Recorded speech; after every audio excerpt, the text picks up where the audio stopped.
Eh bien bonjour à tous, j'espère que vous allez bien. On se retrouve aujourd'hui sur Genshin Impact. On va aller analyser le nouveau personnage 5 étoiles qui est sorti il y a presque maintenant une semaine, qui est Eula. Alors, je vous ai pas sorti cette vidéo analyse dans les premiers jours après la sortie du perso, et je pense que je ne sortirai plus de vidéo analyse dans les premiers jours des sorties de chaque personnage. Simplement parce que je vais attendre maintenant que les gens l'invoquent, les gens la testent, que les théorie crafters théorisent dessus, fassent des tests, etc. Pour vous proposer des choses qui ont déjà été testées, hein, pour vous proposer des solutions, notamment des builds d'artefacts, notamment des armes, etc. qui ont déjà été testées par des joueurs, parfois même des baleines, hein, des personnes, des joueurs qui ont les armes raffinées 5, qui ont le personnage C6, donc Constellation 6. Voilà, pour éviter de vous faire une première vidéo analyse en mode il faut sortir la vidéo analyse tout de suite, etc. Mais bah, le contenu, des fois, il peut y avoir des choses qui sont absolument fausses. Je vais attendre maintenant quelques temps, donc peut-être une semaine, avant de vous sortir la vidéo analyse guide pour essayer d'avoir des infos un petit peu plus concrètes et des infos qui sont vérifiées dans un premier temps. La partie est terminée, on va aller maintenant parler de Eula. Alors Eula, c'est un peu le nouveau monstre du jeu, hein. On va dire ça comme ça, le nouveau monstre. Alors ça c'est mes persos, c'est à côté. Le nouveau monstre du jeu, donc le dernier main DPS du jeu qui est sorti, hein, il y a maintenant presque une semaine, et elle fait énormément parler d'elle. Vous avez dû voir énormément de vidéos sur ce personnage-là qui fait des dégâts juste absurdes avec son ultime. Et du coup, je parlerai un petit peu en fin de guide de certaines craintes que j'ai du coup suite à cette sortie de perso. Mais pour le coup, on va aller analyser le perso. Alors Eula, personnage Cryo Clémor 5 étoiles, hein, donc sachant que l'épée à deux mains c'est l'une des meilleures, voire la meilleure arme du jeu actuellement. On est parti sur ses aptitudes. Alors elle a une attaque qui fait 5 coups basiques, elle a des bons multiplicateurs, mais comme je disais, au niveau des dégâts, on va pas non plus parler des dégâts des auto-attaques, mais elle a une très bonne auto-attaque quand même, et son moveset est plutôt artistique. On va dire ça comme ça. Moi, je suis pas très fan du perso, hein, personnellement, mais le perso est quand même plutôt réussi dans l'ensemble. Sa compétence élémentaire, Vortex des mers glacées. Elle va avoir plusieurs effets. Donc, un appui simple, là, exécute une frappe rapide qui inflige des dégâts cryo. Si elle touche un ennemi, elle gagne une charge de cœur de glace jusqu'à 2 charges max. Elle peut gagner une charge toutes les 0,3 secondes, hein, sachant que la compétence élémentaire a 4 secondes de cooldown quand vous faites un appui simple. Voilà. Le cœur de glace va améliorer la résistance à l'interruption et la défense de là. On va voir de combien ça améliore. L'appui long, Eula consomme toutes les charges de cœur de glace, donc maximum 2, pour faire tournoyer son épée devant elle et inflige des dégâts cryo de zone aux ennemis en face. Si des charges de cœur de glace sont consommées, la résistance physique et la résistance cryo des ennemis proches diminuent. Chaque charge de cœur de glace est convertie en épée vortex de glace qui inflige des dégâts cryo aux ennemis proches. Alors, il y a pas mal de choses dans ce skill. Donc déjà, il faut savoir que Eula est un DPS physique, hein. On va poser les bases maintenant. C'est un DPS physique et non cryo. Mais son élément cryo va énormément l'aider à côté. On va voir ça quand on parlera des artefacts. Du coup, l'appui court, 4 secondes de temps de recharge, hein. Ici, il est là, temps de recharge de l'appui simple, 4 secondes, temps de recharge de l'appui long, 10 secondes, et la durée de la baisse de résistance pendant 7 secondes. On a une baisse de résistance ici au niveau 1 qui est de 16%, et je crois qu'on monte jusqu'à 25% si je dis pas de bêtises au maximum. On obtient un bonus de défense de 30% par charge, je ne sais pas si ça augmente avec le niveau. Mais 30% par charge c'est énorme, hein, ça fait 60% d'augmentation de défense, et au niveau des dégâts ça fait quand même des petits dégâts plutôt sympathiques. Donc l'appui simple va vous donner une charge de cœur de glace, et l'appui long lui va venir baisser la résistance physique et cryo, donc ça va venir booster encore les dégâts de là, hein, parce que baisser la résistance physique et la résistance cryo, bah, vous faites plus mal en auto-attaque et vous faites plus mal avec vos skills de glace. Donc on va venir booster les dégâts, et on va venir se booster également en défense et en résistance à l'interruption. Donc ce qui fait que là va être beaucoup plus compliqué à renverser par les ennemis. Hein, l'interruption c'est ça, hein, c'est quand vous prenez un coup, des fois votre personnage il vole, il tombe à terre, etc. C'est l'interruption. Le fait d'avoir de la résistance à l'interruption, ça vous empêche tout simplement de voler. Hein. Quand vous avez le bouclier de Zhongli par exemple, bah, votre personnage il bouge pas. Enfin, la plupart du temps ne bouge pas. Donc voilà, c'est ça la résistance à l'interruption. Donc, ça va lui permettre de bourriner dans le tas sans être désarçonné tout simplement. Donc très bonne compétence élémentaire. On va passer à l'ultime maintenant, lame de fond, qui est un petit peu le cœur du perso. Hein. C'est ce qui va faire le plus de dégâts sur le perso. C'est pour ça que le perso est extrêmement fort. Eula brandit son épée avec fureur, infligeant des dégâts cryo aux ennemis proches et créant une épée de lumière qui la suit pendant 7 secondes. Tant qu'elle est active, l'épée de lumière augmente la résistance à l'interruption de là. Donc encore une fois, on a une augmentation de résistance à l'interruption. Lorsque là inflige des dégâts à des ennemis avec son attaque normale, sa compétence ou son déchaînement élémentaire, elle accumule des charges d'énergie pour l'épée de lumière. Une charge d'énergie peut être cumulée toutes les 0,1 secondes. Lorsque la durée de l'épée de lumière est écoulée, elle explose violemment, infligeant des dégâts physiques aux ennemis proches. Ces dégâts augmentent en fonction du nombre de charges d'énergie accumulées. L'épée explose immédiatement lorsque là quitte le champ de bataille. Donc quitte le champ de bataille, c'est-à-dire quand vous switchez de perso ou quand elle meurt.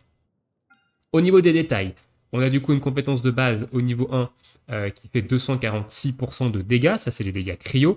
Des dégâts de base de l'épée de lumière sans charge qui est de 365%, on est au niveau 1, et un dégât élémentaire par charge d'énergie plus 75%, et on peut aller jusqu'à 30 charges maximum. Alors déjà, rien qu'au niveau 1, parce qu'il faut quand même regarder au niveau 1, rien qu'au niveau 1, on a un skill qui a une capacité, donc les 30 charges, vous ne les aurez quasiment jamais, hein, il n'y a que certaines conditions dans lesquelles vous les avez, mais on va quand même s'amuser à calculer le pourcentage max. On est sur du 30 fois 75 plus 367. Donc on est déjà sur un ultime au niveau 1 qui a une capacité de dégâts maximum de 2617% de dégâts, ce qui est juste énorme. Il n'y a aucun personnage dans le jeu qui est capable de faire autant de dégâts avec son ultime, qui a un pourcentage aussi haut. Et je crois que quand on a la compétence niveau 13, donc ce qui est le maximum à l'heure actuelle, on peut monter sur du 8000%, je crois. Et c'est juste débile en fait. Moi je trouve ça juste débile d'avoir un personnage qui fait aussi mal avec son ultime. Alors son ultime il a 20 secondes de temps de recharge, il a une énergie élémentaire de 80 plutôt, donc 80 c'est un peu les ultimes les plus longs à charger. Il va vous falloir une batterie avec Eula, hein, elle a une génération de particules qui est juste ridicule, hein, sa compétence élémentaire génère quasiment rien en termes de particules. Cryo, donc il va vous falloir une batterie avec pour charger son ultime, mais son ultime fait des dégâts juste totalement absurde, et derrière évidemment sa compétence élémentaire et ses auto-attaques font également de très très bons dégâts, donc on ne peut pas, même si son ultime fait d'énormes dégâts, Eula est quand même capable d'infliger des dégâts très corrects quand elle n'a pas son ultime de up. On va passer au passif, maintenant Maelstrom de glace, donc lorsque vous consommez 2 charges de cœur de glace, lors de l'appui long de Vortex des mers glacées, donc de la compétence élémentaire, une brève épée de lumière est créée. Cette dernière explose immédiatement, infligeant des dégâts physiques équivalents à 50% des dégâts de base de lame de fond. Donc lame de fond, c'est votre ultime. Donc en gros, 50%, ça veut dire que vous allez faire ici 50% de 367 au niveau 1, évidemment. Donc ça fait quand même déjà pas mal de dégâts. Hein. Ici, 367 divisé par 2. Le matin, les mathématiques, c'est pas automatique, hein, mais divisé par 2, on est sur du 183% de dégâts, ce qui est pas dégueulasse. Hein. Et je rappelle, c'est qu'au niveau 1, ici. Donc c'est plutôt correct. Donc là, on a encore des dégâts physiques qui vont venir pop, mais il faut faire l'appui long avec 2 charges de vortex de glace. Donc il faut avoir fait un vortex de glace avant, un autre vortex ensuite pour avoir, vortex des mers glacées, pardon, pour avoir les 2 charges de cœur de glace, et ensuite 4 secondes plus tard, vous faites l'appui long, et là vous faites le burst de dégâts avec les dégâts physiques. Donc vous avez au moins 8 secondes, 8-9 secondes avant de déclencher en fait tout simplement ce passif. Et encore, on va voir que vous pouvez le déclencher encore beaucoup plus vite avec la suite qui vient. Esprit belligérant, donc le temps de recharge de vortex de glace est réinitialisé lors de l'utilisation de lame de fond, et Eula obtient une charge de cœur de glace. Et oui, du coup, Là, avec ce passif, eh ben, vous allez booster encore plus le passif d'avant, c'est-à-dire que vous allez faire une première fois Vortex de glace, vous allez activer votre ultime, et vous allez faire un appui long de Vortex, parce que vous gagnez une charge de cœur de glace hein, quand vous réinitialisez, enfin c'est ce que je comprends, hein. Elle obtient une charge du cœur de glace quand elle fait lame de fond, donc son ultime, donc vous faites une fois Vortex des mers glacées, avec l'appui simple, vous faites l'ultime et vous faites l'appui long derrière de Vortex des mers glacées parce que vous avez réinitialisé tout simplement votre temps de recharge. Donc soit vous faites un appui long, soit vous faites un appui simple, mais vous pouvez faire un appui long vu que vous avez les deux cœurs de glace et vous allez déclencher le Maelstrom de glace. Donc vous pouvez caler un burst assez gros hein, sur là, avec là plutôt. Donc bon, voilà, elle a un kit qui est là pour mettre un burst de dégâts en termes de dégâts physiques qui est assez conséquent. Et son troisième passif, donc le passif Osef tiers, hein, gratification aristocratique, donc elle a 10% de chance d'obtenir le double de produits lors de la synthèse de matériaux d'aptitude de personnage. Alors, je dis Osef tiers, mais son passif est quand même relativement intéressant. 10% c'est certes pas beaucoup, mais quand ça proc, vous êtes content. Hein. Quand vous faites de la synthèse sur des matériaux d'aptitude et que vous avez un matériau d'aptitude en plus gratuit, ça fait toujours plaisir d'avoir un bouquin violet gratuitement en plus. Hein. Donc c'est pas vraiment aux F tiers, mais bon, 10% c'est quand même assez bas, mais des fois ça peut être plutôt intéressant. Donc voilà un petit peu pour son set de compétences. On a passé un peu de temps dessus, mais elle a un set de compétences qui est vraiment axé physique et qui va venir infliger des dégâts en termes de burst qui sont assez gros et c'est pour ça que vous voyez des dégâts complètement débiles sur internet du personnage. On va passer aux constellations parce que ces constellations elles vont venir la renforcer énormément. Donc première constellation, illusion des marais. À chaque fois qu'une charge de cœur de glace de Vortex des mers glacées est consommée, Eula gagne un bonus de dégâts physiques de 30% pendant 6 secondes. Chaque charge de cœur de glace consommée prolonge la durée de l'effet de 8 secondes jusqu'à un maximum de 18 secondes. 30% dégâts physiques supplémentaires, donc comme si le personnage n'avait pas assez de gros multiplicateurs sur ses attaques, le C1 va venir lui donner 30% de dégâts physiques supplémentaires. Donc sachant que vous pouvez avoir jusqu'à max 2 charges de cœur de glace sur vous, quand vous allez faire un appui long avec le Vortex des mers glacées, vous allez consommer 2 charges de cœur de glace, ce qui va vous porter le buff à 12 secondes. Et du coup, c'est à chaque fois, donc ici, à chaque fois, ce que je comprends, c'est que vous prenez 30% plus 30%. Hein. C'est à chaque fois qu'une charge est consommée, et quand vous consommez 2 charges, là, vous en consommez 2, donc ça fait potentiellement 60% de dégâts physiques. Alors, je suis pas sûr de ce que j'avance, attention, mais déjà 30%, c'est juste énorme. C'est juste énorme, et si en plus on monte jusqu'à 60% pendant 12 secondes, alors là, là, c'est complètement du n'importe quoi. C'est complètement n'importe quoi. Donc, on a un C1 qui est extrêmement fort. Hein. Si vous voulez là, le mieux c'est d'aller chercher au moins le C1 parce que son C1 est juste insane. Ensuite, fille d'écume de mer diminue le temps de recharge de l'appui long de Vortex des mers glacées pour correspondre à celui de l'appui simple. Ok, donc au lieu de passer à 10 secondes sur un appui long, on passe à 4 secondes.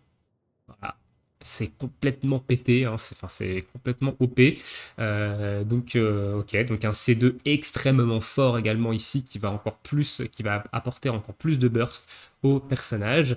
Le C3 sans des Lorraine, c'est l'augmentation de dégâts sur l'ultime.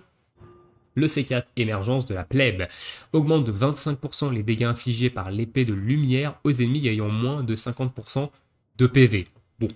Le C4, il est quand même assez intéressant. On a 25% de dégâts supplémentaires par l'ultime, enfin même pas, par l'épée de lumière. Hein. L'épée de lumière qui est déclenchée par le passif, ça doit également fonctionner par l'ultime et le passif numéro 1 quand les ennemis sont à moins de 50% de PV.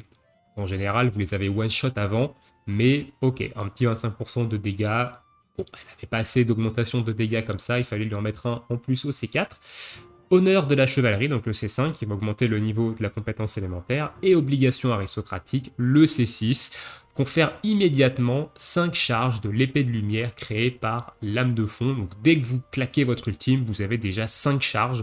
Donc vous avez au niveau 1, 5 fois 75% supplémentaire. Donc vous avez un ultime qui fait déjà de base un petit 751% de dégâts. On parle ici que du niveau 1, hein, évidemment. Quand vous avez augmenté la compétence, ça va aller bien plus haut. De plus, lorsque vous utilisez des attaques normales, la compétence élémentaire ou le déchaînement élémentaire, pour accumuler des charges, vous avez 50% de chance de gagner une charge supplémentaire, donc ce qui est énorme, hein, 50% de chance, un coup sur deux. Et avec ce C6, vous allez pouvoir de temps en temps, évidemment, atteindre les 30 charges sur votre ultime avant qu'il se déclenche. Et vous allez faire des dégâts juste absurdes. Et voilà. Donc au niveau de son kit, au niveau de ses constellations, le perso, c'est un monstre complet de dégâts physiques, hein. Elle fait des dégâts juste absurdes, de chez absurdes, et j'en parlerai à la fin de la vidéo, mais la sortie de ce perso me fait extrêmement peur pour la suite du jeu. Et on va passer maintenant, on va passer à ses armes et à ses artefacts, hein. Qu'est-ce qu'on va pouvoir lui mettre à cette petite E-là en termes d'armes et d'artefacts. Alors les artefacts, on va commencer d'ailleurs par les artefacts parce que c'est très très rapide, hein, les artefacts. Et les artefacts, vous n'avez pas 36 000 solutions. Soit vous partez en 2 pièces chevalerie ensanglantée avec les 25% de dégâts physiques et en 2 pièces flamme blême avec les 25% de dégâts physiques, donc vous avez un 50% de dégâts physiques constant sur le perso, soit vous partez en 4 pièces flamme blême, mais attention aux 4 pièces flamme blême, hein, il va falloir que vous fassiez des compétences élémentaires pour avoir le bonus de 4 pièces qui se déclenchent, hein, je rappelle, lorsque compétence élémentaire touche un ennemi, l'attaque augmente de 9% pendant 7 secondes, cet effet peut être cumulé jusqu'à 2 fois, donc vous pouvez monter jusqu'à 18% d'attaque pendant 7 secondes, ça peut se déclencher toutes les 0,3 secondes, et une fois les deux cumuls atteints, vous doublez le bonus de pièces. Donc le bonus de pièces passe à 50% de dégâts physiques. Donc pendant 7 secondes, vous avez 50% de dégâts physiques et 18% d'attaque. Vous allez dire, waouh, c'est trop fort. Ouais, sauf qu'il faut quand même faire 2 compétences élémentaires avant que d'avoir le stack. C'est-à-dire qu'il faut au moins, il va vous falloir au moins 4-5 secondes avant de faire proc le 4 pièces. Alors qu'avec un 2 pièces chevalerie ensanglantée et un 2 pièces flamme blême, vous avez 50% de dégâts physiques tout le temps, sans condition, sans rien, tout le temps. Donc après, c'est à vous de voir en fonction de votre gameplay, mais les deux fonctionnent très très bien et c'est le meilleur build que vous pouvez faire sur le perso, hein. Soit un 2 pièces, soit un 4 pièces flamme blême, c'est juste, voilà. Donc c'est un peu les seuls builds vraiment vraiment intéressants, hein, sur le perso. Alors après, vous pouvez partir sur un 2 pièces chevalerie ou flamme blême pour les 25% de dégâts physiques et un 2 pièces noble si vous voulez booster les dégâts de votre ultime de 20%. Honnêtement, je conseille plutôt de partir sur du 2 pièces chevalerie, 2 pièces flamme blême, hein, pour les 50% de dégâts physiques constants, ou un 4 pièces flamme blême si vous préférez 4 pièces flamme blême. Voilà, au niveau des armes, il va quand même y avoir quelques armes qui vont être intéressantes. Alors au niveau des 3 étoiles, vous pouvez jouer l'épée de la raison, hein, ça peut être intéressant si vous êtes un nouveau joueur, que vous n'avez pas d'armes 4 étoiles, que vous n'avez pas de grosses armes 5 étoiles, l'épée de la raison, ça le fait, hein, honnêtement, en termes d'armes 3 étoiles. En termes d'armes 4 étoiles, maintenant, l'espadon prototype, si vous n'avez rien d'autre, évidemment, ça fonctionne. Trancheuse de roche noire, si vous n'avez rien d'autre, ça fonctionne. Tombe neige en argent étoile, si vous avez vraiment rien d'autre, pourquoi pas, mais c'est pas terrible, hein, tombe neige, quand même si on pourrait penser que, voilà, en fait, il faudrait que, pour que ce soit vraiment bien, que vous proquez le proc de la tombe neige en argent étoile à chaque fois avec l'élément cryo sur la cible. Voilà, si vous ne faites pas ça, l'épée est éclatée au sol. L'ossature du dragon, c'est très fort. Honnêtement, c'est une arme extrêmement forte sur là. Si vous l'avez, joué là. Si vous n'avez pas de grosse arme 5 étoiles, jouez cette arme 4 étoiles. Évidemment, prévoyez un bouclier, hein, pour là. Mais c'est très fort. C'est une arme très très forte. Voilà pour les armes 4 étoiles, l'épée des millilitres non, parce que c'est un personnage de Mondstadt, hein, donc elle ne profitera pas du full bonus, donc c'est pas terrible comme arme, l'épée des millilitres. On va passer aux armes 5 étoiles maintenant, vous avez la fierté de la voûte d'azur qui est une arme très bonne sur là. La mort du loup, ça marche également si vous avez rien d'autre. L'aude du chant du vent, évidemment, c'est son arme un peu signature et c'est extrêmement fort sur le perso. Et la lame brute, mine de rien, la lame brute, ça peut être également intéressant sur le perso, donc un petit peu toutes les clés morts 5 étoiles sont vraiment très intéressantes sur le perso. Mettez ce que vous avez, bien entendu, hein, avec ça. Donc voilà au niveau des armes et des artefacts du perso. On va passer à quelques compositions d'équipe et notamment un duo qui marche plutôt bien avec Eula, hein. On va passer ici en notamment gestion d'équipe. On va dire que Diona, on va dire que Diona c'est Eula. On va dire que Xianling plutôt c'est Eula. Voilà, on va dire que Xianling c'est Eula. Et elle fait un duo incroyable avec Fischl.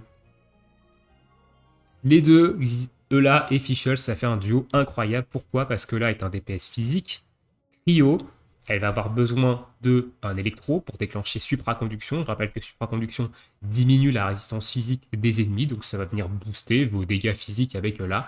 Et du coup, et Fischl est l'un, voire le meilleur support électro du jeu à l'heure actuelle et va vous permettre évidemment d'avoir de la supraconduction en continu avec Oz qui reste sur le terrain et qui va balancer de l'électro en continu. Donc Fischl, c'est excellent comme personnage à mettre avec là. Diona c'est l'un des meilleurs combos également avec Eula parce que Diona arc rituel, ça va vous permettre de générer beaucoup de particules cryo, de charger très très vite l'ultime de là, qui est très long à charger. Si vous n'avez pas de batterie cryo, votre ulti de là, vous allez mettre très très longtemps à le charger dans un combat long par exemple.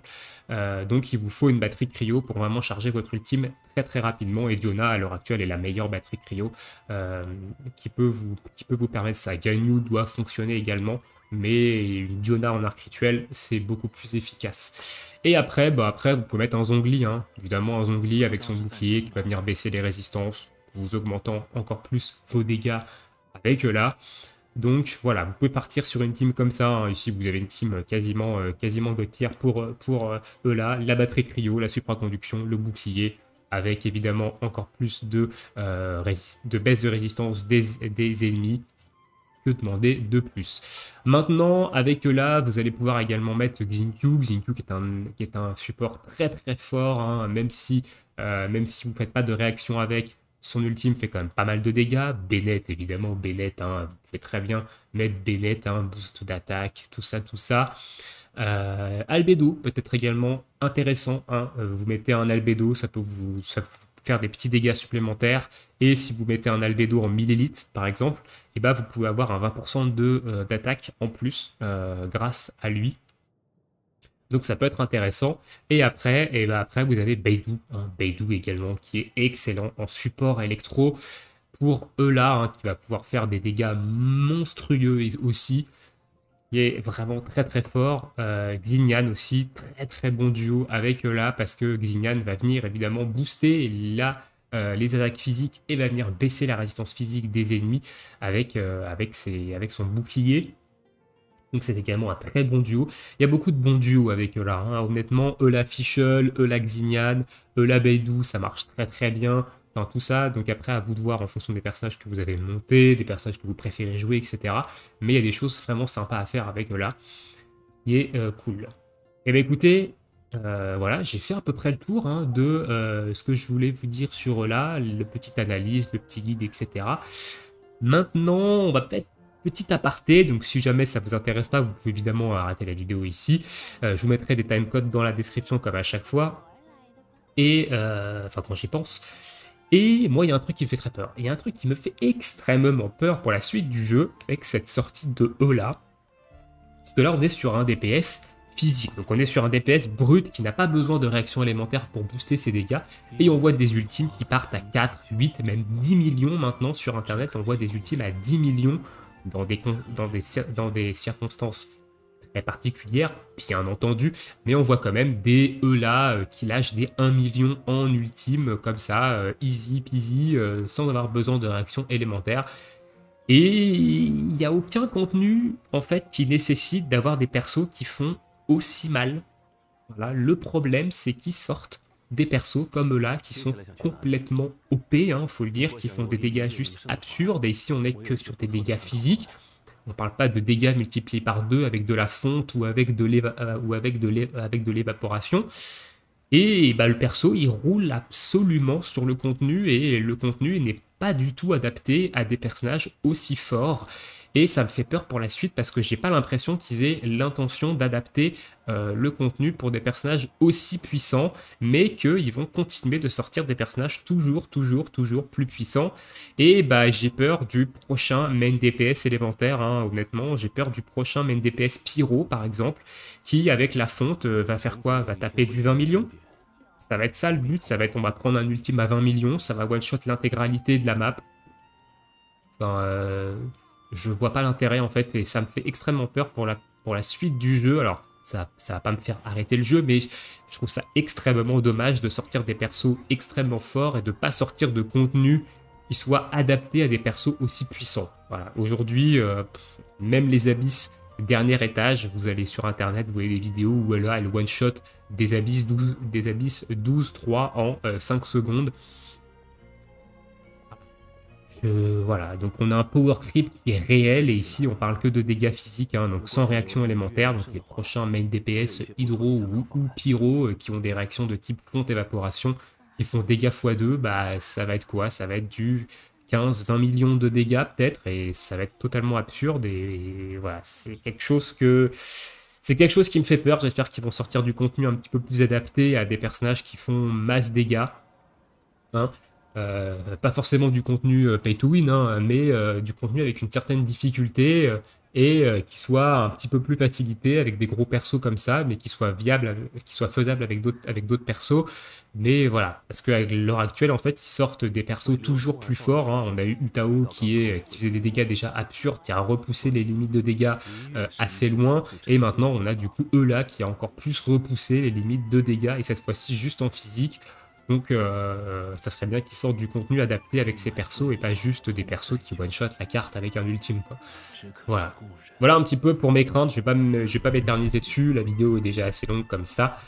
Sur ce, je vais vous laisser ici, je vous souhaite à tous une très bonne journée, une très bonne soirée, bon jeu à tous et à bientôt pour de prochaines vidéos. Ciao ciao tout le monde.